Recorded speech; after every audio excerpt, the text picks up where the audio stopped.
বৃষ্টিবিঘ্নিত ম্যাচে চ্যালেঞ্জের মুখে ইংল্যান্ড। স্কটল্যান্ডের বিপক্ষে ম্যাচ দিয়ে টি-20 বিশ্বকাপ মিশন শুরু করেছে ইংল্যান্ড। নিজেদের প্রথম ম্যাচে বেশ শক্ত চ্যালেঞ্জের মুখে পড়েছে ইংলিশরা। বৃষ্টিবিঘ্নিত ম্যাচ জিততে হলে 10 ওভারে 109 রান করতে হবে ইংল্যান্ডকে। বার্বাডোসের কিংস্টাউন ওভালে টস জিতে ব্যাট করার সিদ্ধান্ত নেয় স্কটল্যান্ড।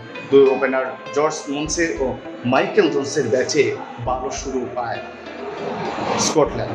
এই দুই ওপেনারের জড়ো ব্যাটিংয়ে 6 ওভার 2 বলে 51 রান সংগ্রহ করে স্কটল্যান্ড। এরপর বৃষ্টি নামলে বন্ধ হয়ে যায় খেলা। বৃষ্টির কারণে ম্যাচ নেমে আসে 10 ওভারে। দুই ওপেনারের জোড়ো ব্যাটিংয়ে 10 ওভারে 90 রান সংগ্রহ করে স্কটল্যান্ড। তবে বৃষ্টি আইনে ইংল্যান্ডের লক্ষ্য দাঁড়ায় 109 রানের। মুনসে 30 বলে 41 ও জোন্স 30 বলে 45 রানে অপরাজিত থাকেন।